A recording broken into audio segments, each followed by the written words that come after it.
that I did, and sadly and tragically and maybe even criminally, it's like 100% because some bullshit things were done to me and my family, and I can prove so many of the things that in my claim to be true, and I'll start with the first fact. Lady tells me that the lawyer in her letter to me tells me that it's my responsibility to have the warranty honored. Well, how come every time I went in with my father, all 3 times, we got a story from your manager, Jim, that would not have anything reflecting the fact that it was our responsibility. Because then if that was the case, then why wouldn't he have just said that? I absolutely, positively, and I will take a lie detector test, but Jim will also have to take a lie detector test. But I swear to God, 100% remember that Jim said that. It's just, it angers me so much. It's like, I really do have to wrap this episode up. Man, that's I went long, but thanks for hanging out with me on Alive Again 420. I'm wrapping it up with my peace, love, happiness, and happiness. Stay high, stay cool, stay kind, stay woke. Black Lives Matter ain't no joke. Become an anti-racist. Stay high, baby. Become an anti-racist. Become an anti-racist. Become an anti-racist. Believe in the power of peace, love, happiness, and happiness. I'm stuck in a loop. I'm getting higher and higher, around and around. Feel the desire, baby. I know you want to just jump into my beard and just get in there, and of course I'm just talking about a few select weird ones of you out there, hopefully female. I'm 100% straight. I'm glad I'm talking about that, because that's an important part of my story. I'm 100% cool with anybody who's gay or straight, bi or trans or queer, or trans or lesbian or confused or whatever else. It's like maybe you're interchangeable as far as modes and moods, and just what just maybe just things are changing all the time, and because you're lost. And I can possibly understand that. See, and luckily I've never been lost, and that well, what a trippy thing for me to be talking about. This is heavy shit. It's going to start bumming me out. But actually, I should look at it positively, and I'll share my positive story, and maybe that'll rub some positive energy off on you. And I hope that that your story isn't a bad one. But I've had such a good life, for most of my life, and I think that's why I've been able to be so strong over the last 15 years, of just really bad treatment, because I've had. Hang on a second.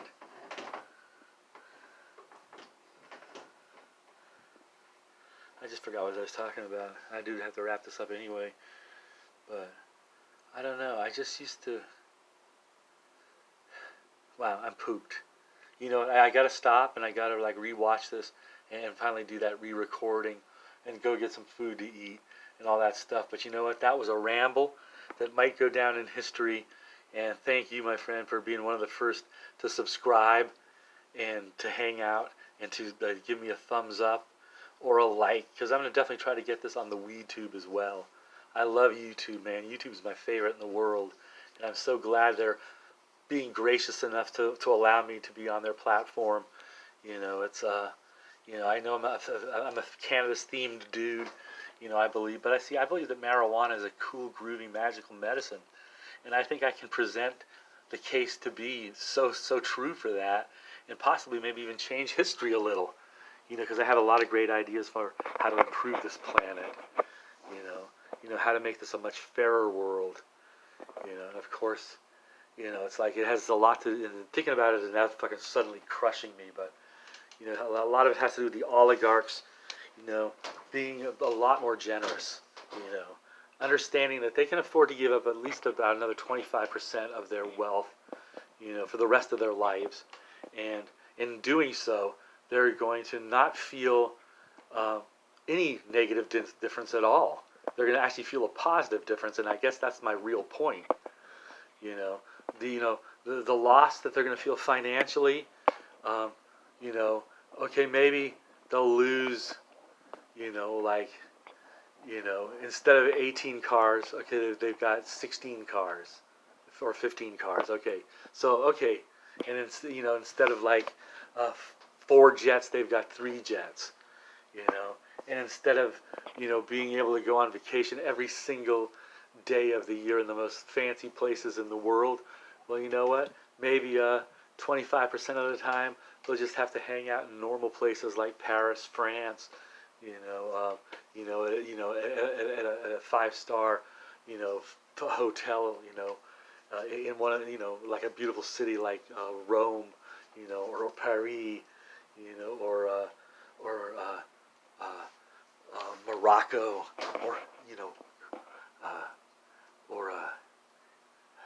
where's a cool place in America? Where would be a fucking groovy place to be? Seattle would be a groovy place to be for like. I would love to hang out in Seattle for like a month, and just get into the cannabis groove there, and just live life there for a little while. See, I would be probably doing that kind of stuff if my life hadn't been so destroyed, by the manufactured home park. I swear I've lost so much, and it's like I don't want to go down that bad trip road. So I'm gonna wrap it up. I'm gonna allow myself to relax. I'm gonna allow myself to enjoy some tasty beverage. That'll make me feel good. Because I was starting to feel good, and then just all this talking is kind of draining me. And then I remembered I got a shit life that's not fairly, created or caused.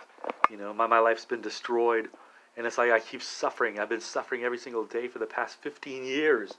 The first year or two, the suffering wasn't terrible yet, but every year the suffering got worse and worse, and worse and worse, and then worse and worse.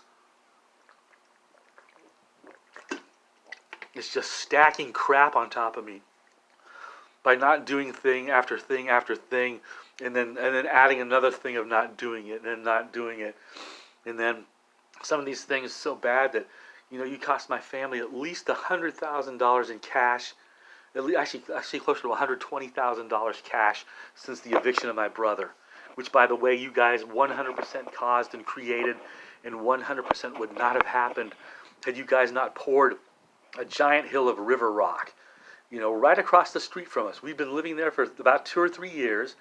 We were looking at the ugly damn RVs that were always across the street from us in this apocalyptic looking crappy lot. Broken glass everywhere, chunks of concrete all over the place, just scattered, all, really dirty and, just crappy looking concrete blocks. And tons of them, and then tons of rebar spikes everywhere, tons. There might have been like 30 rebar spiked sprouts, and we're not, and I don't know what the fuck was over there. It's like, I think that was like the foundation of an actual house. I think that's what it was. That's the shit that you guys, was so hard to remove, and that's why you didn't remove it. That's why you poured all that river rock on top of it, because it's like it probably cost a lot of money eventually when you did remove all that shit, and you finally found out that there's some people wanted to put a manufactured home in that spot, or you guys could finally afford to buy one. I don't know how that whole situation works.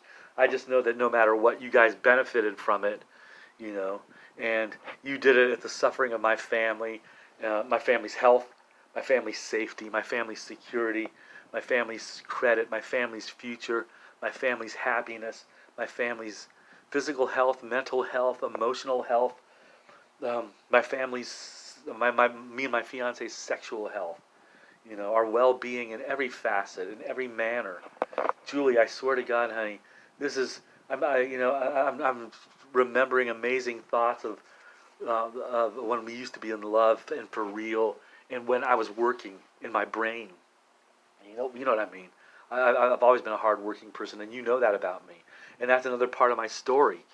I guess that's another thing I lost. I love to work, but I've always done jobs that I love to do, and that's why I love to work. because, and it's always been easy for me to find jobs that I loved to do because I love music so much. And I see some of these great dudes, Professor of Rock, is a great example because that dude has a great vibe. I mean, he has, obviously great taste in music, but see, it's like I know, I know probably a lot more about music than even that dude. And if I wasn't broken, and if my life if I hadn't gained all the weight caused by my knee injury after the trip on that rebar spike you guys promised to remove, and the fact that I haven't been able to take good care of my teeth for years, but because I haven't had the funds to do so, because that was just another one of the things I lost when you guys removed my brother illegally, by the way, because remember, you guys caused that to happen. The people that saw my brother would not have been able to see him, absolutely 100% positive, no way, if you guys hadn't put their larger than average Fleetwood RV with high back windows on a hill of river rock that was at least 3 feet high, because it sloped up, and it went, I remember it was, when it leveled off, the height of that hill of river rock that had the big flat area for their RV to park on. I think they had a Class A. It was a fairly large RV with high back windows, but you guys put it on this big hill of river rock, 3 feet high, and it looked beautiful. I mean, it actually looked amazing considering what it was. It's like you were able to turn the most ugly spot probably in the whole city of San Diego's all manufactured home parks. That was probably the ugliest looking spot in the entire city for the last 2 decades. And we're having to look at it every day for the first 3 years we're living here. And you know damn well that, and I was able to do this even with all the damage that you caused mentally, financially, physically. And that's what angers me. But you made our house would look 1,000 times better, and that's no exaggeration. We still have probably the nicest looking home in the entire park, and that's still, with all the damage that you've done to me, physically and financially and emotionally by taking my brother out of my life, my brother who I promised my parents ever since I was in my, early 20s. It's like I committed to, I'm going to look after my brother for the rest of my life no matter what. And it's not because my mom wants me to. It's not because my dad wants me to. It's because I want to. Because I love my brother, and it hurts my heart to think that he hasn't been in my life now for 12 years. Ever since they evicted him, because my brother blames me for it. He thinks it's my fault that he's not in the house anymore. And that angers me, and it hurts me. And you guys have hurt our relationship, for the last 12 years. Not only all the lost memories, the magical, wonderful memories that would have happened, because I guarantee if you guys hadn't done all the horrible things that you just add up, if you just add them up, and remember, it was always, instead of taking care of something that you promised to take care of, you do the opposite. You don't take care of it, and then you add a new problem to it.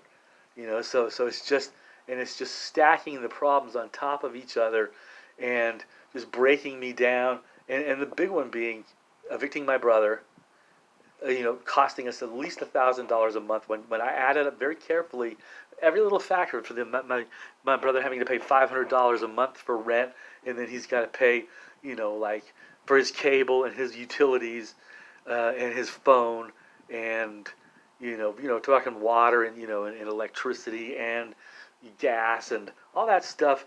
It's like bare minimum. They stab you on it just because to have an account. You have to pay, like the bare minimum. So he ends up having to pay, like probably when you add all that stuff up, like another $200 or so. So now we're up to $700, and then the food. It's like if eating with me, we would be creating such healthy foods together, and we'd both be eating much healthier. My health has improved so much in the last 8-9 months because I finally decided, and I'm glad that I did.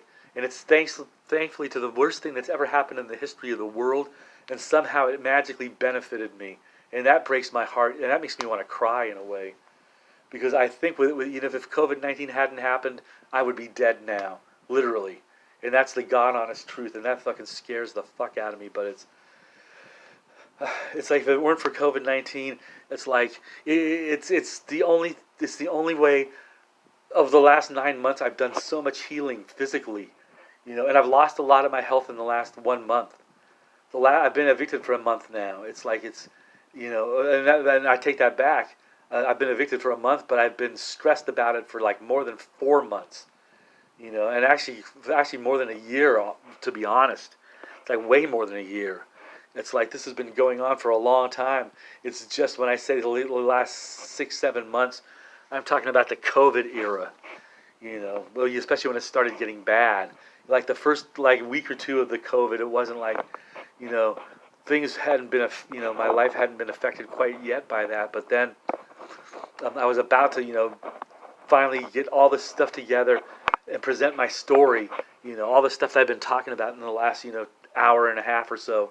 But I had all that stuff organized and I was ready to present it, and then COVID struck, and it's like, and then I wasn't able to, get to the court, and at the same time, it's like I thought I was going to have a chance to talk to the judge and tell her my story, the story that I've just shared in the last, hour or so. Let me see how long it's been actually. Yeah, actually getting close to an hour and a half total. So that's going to be a total of 3 videos. So you know what? I think I'm going to wrap it up by just relaxing and enjoying some of this. You got to take care of yourself. And see, that's what I used to be able to do my whole life. But then, when you have a decade of destruction, a dozen years of demise, and 15 years of misery, I should do it in the reverse order. Because it starts off, okay, yeah. See, I like to go in numeric order. Just that seems more logical. But in a way, it makes more sense to say, it's like I've had some, last 15 years have been pretty miserable, man. Actually, I like that. I think that's a good way to present it. And it's the truth, and it's the God honest truth. But the last 15 years of my life have been miserable. All 15 years miserable. And I don't want to go into any of the details. I just want to get the point across that the last 15 years have been miserable. The last 12 years have been, I don't even know what the right word is, demiseful. Just despot, man. Just broken. It's like that's definitely a good way to put it. Just demolished, ruined. So miserable. Miserable is not good. Miserable sucks. Miserable is fucking like, to me, miserable is like that's a D quality life. And I think I started feeling a D quality life within 3 years. Actually, but when my brother got kicked out, that was D minus to F on occasion, and it's been that way ever since. And it's like, fuck.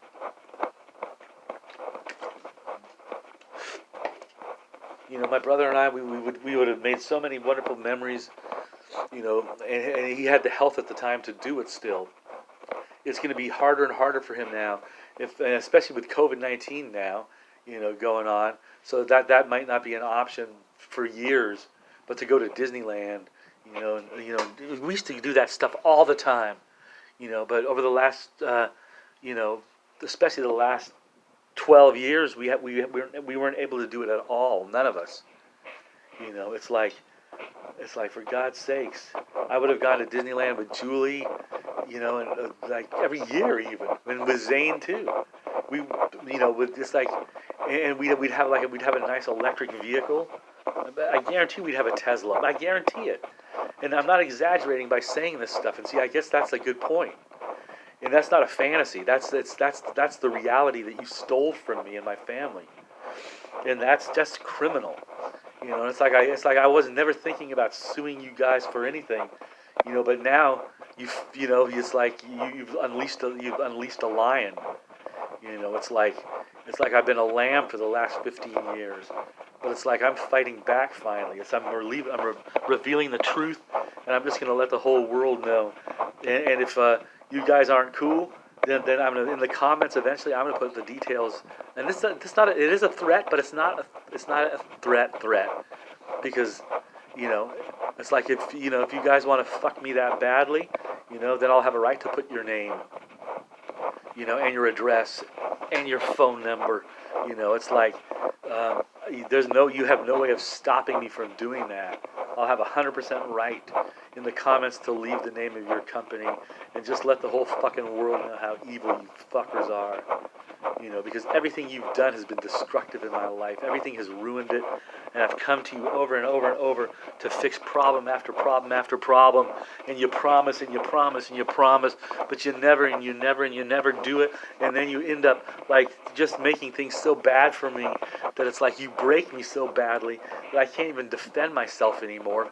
I'm finally getting the strength to finally defend myself, to be able to even speak about this for the first time, to make sense about it enough to finally be able to know that, okay, I don't mind, if the world sees this. As a matter of fact, I hope the world does see it, because I love the world. I love all people of the world, and it's like I want this world to be a better place. And I think I could be a spokesman for many great ideas that would make this world a better place.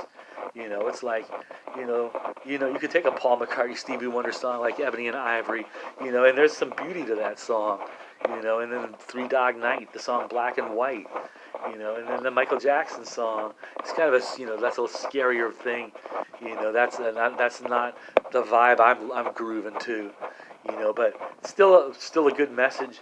And there's a lot of songs, In Excess. Oh, that's a beautiful song, but that's a little more sexually themed in a way. Their song Black and White, I think there's a sexual tension to that song, an underlying sexual tension, which there's nothing wrong with that, because you know what? There's nothing wrong with an African American man and a Caucasian woman enjoying each other, or vice versa. It's like color shouldn't mean anything. It's and if you're attracted to someone for the color of their skin, there's nothing wrong with that either, and that's not a racial thing.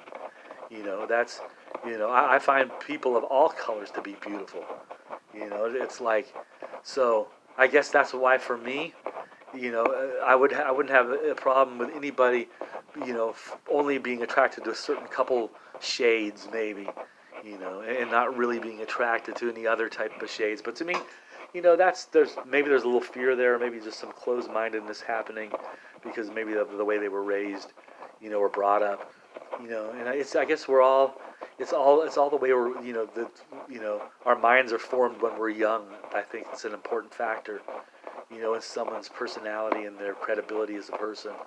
And I see that's another thing that breaks my heart about my story. I've always been a good person, and I think any of my friends that I'll say their names again, because I just want them to know I think about them. I think about you guys dozens of times a day, because you were my closest connection to family in Sacramento besides my father, because my mom passed, in 95, and the last 5 years of her life, I was always hanging out with her, at least 3 or 4 hours a day, at least 5 days a week, sometimes 6 days a week, just bedside with her, just holding her hand and talking to her, and watching, a lot of times, it wasn't hard for me to do, because first of all, I love my mom more than anybody I've ever loved in my life, including Julie. Of course, it's a completely different kind of love, and I think you understand what I'm talking about. If you're a compassionate, decent human being, you 100% know exactly what I'm saying. But a mother's love is, it's a special love, and it's like, and the love is if nothing's broken, I think it's the most equal love that can ever exist. It's like the love that goes one way comes back exactly the same, and that energy is what makes that connection magical. And I had that with my mom big time. And when she was sick, the last 5-6 years of her life with multiple sclerosis, those were rough years for me. But like I said, I would hang out with her, probably at least 20 to 25 hours a week, every week. But a lot of times watching all my children and watching General Hospital, and and watching Wheel of Fortune, and watching, anytime she'd watch TV, you know, because she liked to watch TV, because what else is she gonna do, and that's why that's when I started becoming a TV junkie. Up to that point, I'd always been a music junkie, and I always remember I would always try to make sure, that there were some times where there was no good TV on that my mom wanted to watch, and she was still awake, and I was, visiting, and I was awake, of course, because I didn't sleep at my parents' house ever after I bought my first house at the age of 28, and it was on Coil Creek Circle in a little place called Madison Place. I loved that little home, and ended up moving from there in '97 when my father found out he had cancer and wanted to travel overseas. And I've talked about this a little, I think, in the episodes earlier, but I'm remembering the story more accurately now because I'm getting higher and my mind is getting clearer, and I'm remembering things exactly as crystal clear as possible. But let me have some of this. I'm talking too much. Let me relax. Thanks for hanging out with me. Oh, yeah.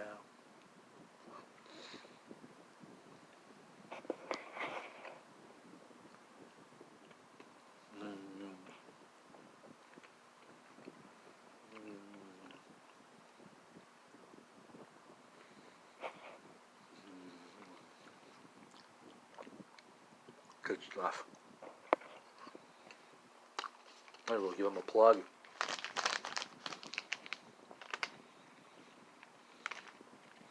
The RX bar. 12 grams of protein. Now, this is not vegan because it's got 3 egg whites in it, 6 almonds, 4 cashews, 2 dates, no BS, and the flavor is chocolate sea salt. Really tasty. And,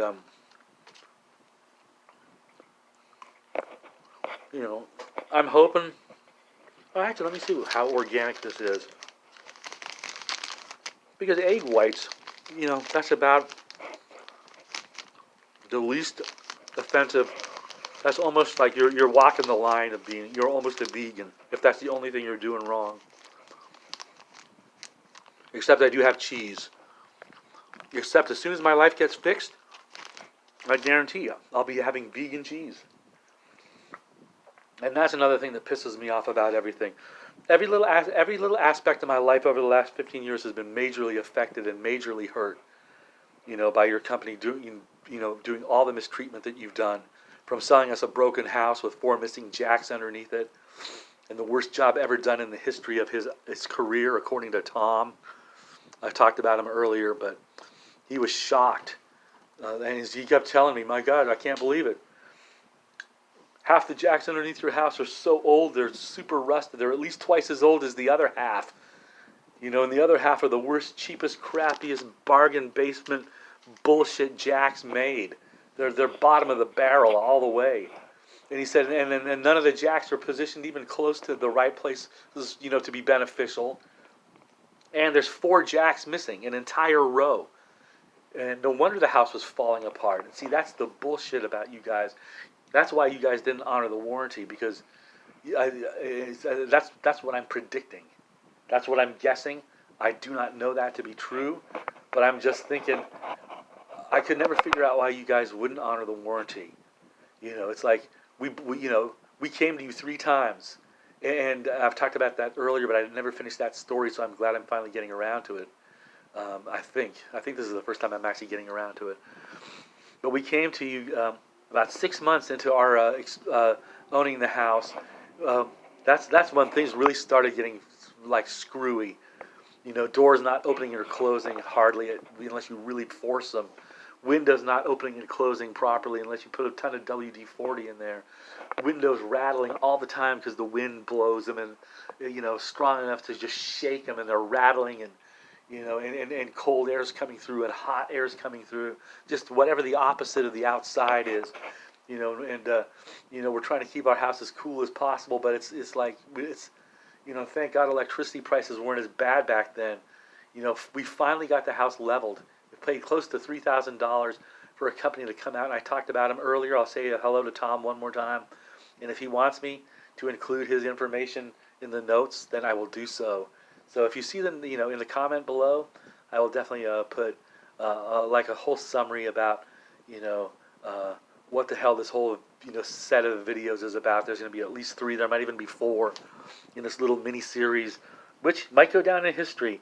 As if I keep saying that, then maybe people will start believing it. That's what you learn in the media business. And I guess I do have a little media experience. I used to work in radio, and I think that's why it's so easy for me to talk. Plus, I think I'm fairly intelligent, and I think I've led an interesting, fun life. Well, I know I have. It's just the last 15 years of it have been totally destroyed, annihilated. Margaret, Patty, Terry, I swear to God, we would have, Julie and I, Zane and I would have come and visited at least once every year. And maybe once in a while we'd miss a year, but for sure we'd be, coming up to Sacramento and just to hang out for like 2 weeks, and that would not have affected us financially whatsoever. Because we would have, for sure would have had a Tesla. Well, of course, going back 10 years ago, Teslas were pretty expensive, so maybe we wouldn't have had a Tesla, but we would have had at least a hybrid, like a high efficiency hybrid. I've always had a decent car my whole life pretty much, but not especially the last 10 years. And that's what makes me angry. I would have been living a very close to upper middle class life. For sure, a high-end middle class life. Julie would have been living that same life with me. My brother Zane would have been enjoying that same life with me.